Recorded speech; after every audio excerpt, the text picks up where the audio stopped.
I love video game music. In a lot of cases, I find music in most art and media can help bolster the experience, as long as Christopher Nolan isn't directing it, because then you won't hear anything else. More than any other medium though, video game music can sometimes be the key to subtly conveying information or emotion. Whether it's in the actual rhythm and rhyme of the music itself, or the lyrics that weave a tale, video game music wastes no part of itself and usually comes together to form an unforgettable hymn. But what happens when the lyrics and the music contrast? What happens when the music sounds powerful and energetic, but the lyrics beg for the music to stop? You get something amazing. You get Hellfire.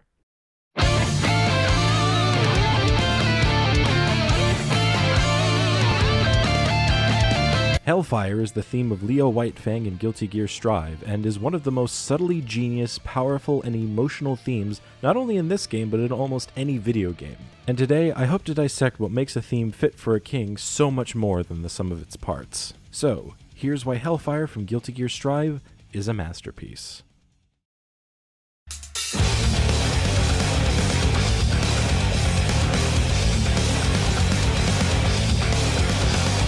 Similar to Order from Ultrakill, context does play a significant factor in my enjoyment of Hellfire. However, where Order's context is rooted in gameplay, Hellfire's context comes from Leo's lore. Now, I'm gonna be honest, this is an anime fighting game. If I tried to explain everything about the lore, how the characters ended up where and what's what, why some things can happen while others can't, we would be here literally all day. So for this reason, instead of giving you a full lore breakdown, I'll condense the key beats of Leo's story into a hopefully easily digestible segment.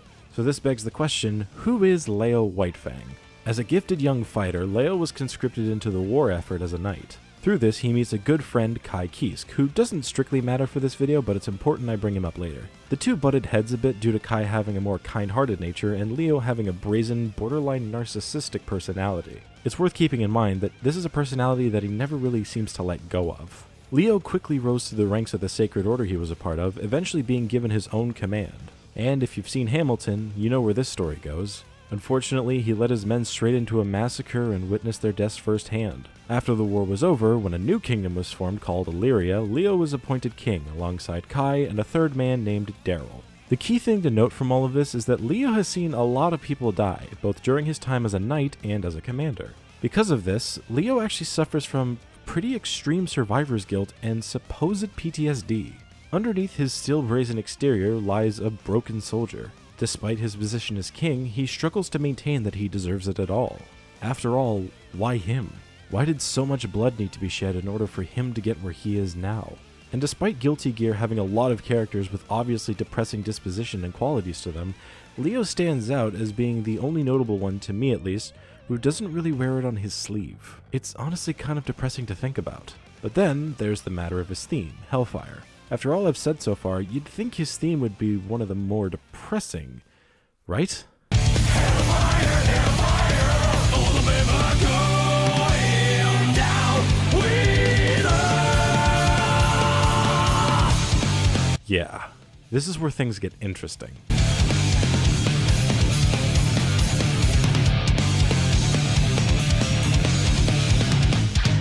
To dream of heaven. During the intro, I mentioned two main components to video game music, music and lyrics. I figure it's paramount I talk about the music first, so the lyrics can serve as more of a gut punch when we get to them. But yeah, it's pretty wild that after all I've said, Leo has one of the most empowering, energetic, and rockin' themes in all of Strive. While on one hand, it does make sense for a character who looks like this to have a song this intense, on the other hand, his lore seemingly doesn't complement this at all. I should clarify that I do genuinely love the sound of his theme. While this compliment applies to the songs in Strive in general, the mixing is incredible, the instruments are fantastic, and this one carries an infectious sense of speed. By all accounts, this song can be enjoyed both in and out of its context. But for the sake of this video, I'm looking at it primarily as a theme for Leo Whitefang.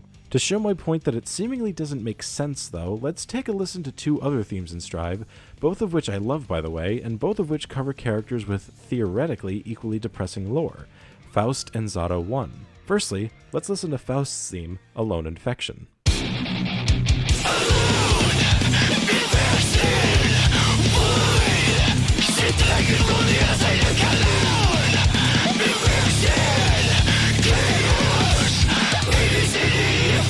Very fitting, right? Slow, sluggish, almost incomprehensible at parts. It's emblematic of Faust in this game. Now, let's look at Zato 1's theme, Let Me Carve Your Way.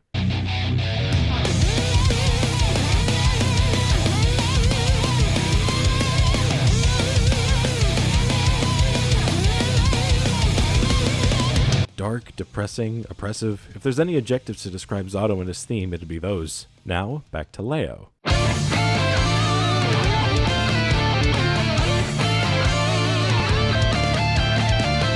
Suddenly, there it is. You've lost it again. Now, you've probably pieced together what I'm getting at with all of this, but why is Leo's theme so much more energetic, even in spite of his hardship? Well, it's like I said earlier. Leo doesn't wear his pain on his sleeve. He suppressed it. This theme isn't energetic as a way to show Leo's energy. It's a way to show the mask he's wearing to cover up his pain. Beyond the music, this is also reflected in his attitude, again still being brazen and borderline narcissistic. But beyond that admittedly beautiful beard and luscious hair, lies a broken man. That's the real beauty of Hellfire and Leo to me. Where so many other themes have those emotions on display, whether it be anger, sadness, whatever, Hellfire kinda just serves as a mask. But underneath the mask is the truth, and underneath the music is the true story told through the lyrics. The dream of heaven never lasts very long. The running flash and dirty sky infect my wounds. Forgive me, just get me out of this hell. This is where that contrast I talked about earlier comes in. The lyrics of Hellfire tell the true story of Leo Whitefang, and what a good job they do at it. The most common repeated phrase in this song is, "I faked out, call me out, who can say that?" He thinks he's a coward, not worthy of surviving the Crusades. But at the same time, his battle is internal. No one can or will call him out because that's all up to him. Another lyric that's repeated a couple times is, "My people are all dead, but so are those bastards." This one shows his attempts to justify to no one but himself the bloodshed he's caused. "I've lost everyone, and I was left the only one standing. But we won, so the ends justify the means." But if he did believe this, we wouldn't be here. This lyric is ultimately right, but to Leo, it's a lie that he thinks he's trying to tell himself. The motif of Hellfire itself is one I should bring up as well. It only makes sense, to me at least, that his repeated crying of Hellfire is caused by the visions he gets of his fallen comrades. While he tries to push through and maintain composure, at the end of the day, all he can see is Hellfire. This is kind of proven by the lyric, "Forgive me, just get me out of this hell." Leo just begs for forgiveness from all those he's let die. Another lyric I'm quite fascinated by in conjunction with the music is, "All of them are going down with us." While it initially sounds like a powerful quote of assurance, it starts out major as he sings "All of them are going down."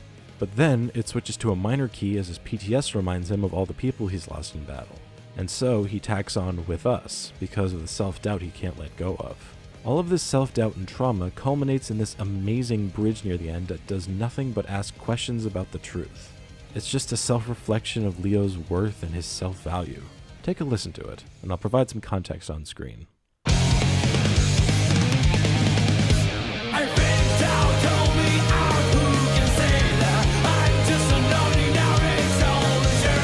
I faked out, told me out, who can say that? Will I be on the right side of history? I faked out, told me out, who can say that? I came home today again. I faked out, told me out, who can say that? People are looking for souls on the bastards. Leo just wants to know he's done right. Ultimately, the call he's an ordinary soldier shows that he knows it can happen to him as well. All of this self-questioning results in a complete lack of self-preservation in battle. Unknowingly broken, Leo defaults back to fighting to once again bury his pain, and he does it all through one quote at the end of the bridge. Bring it on, you bastard! Hellfire, hellfire! Bring it on, bastard! Hellfire, hellfire! Hellfire, hellfire! I'll never call him down! Hellfire, hellfire! Bring it on, bastard! Hellfire, hellfire! Hellfire, hellfire! All of them are going down with us!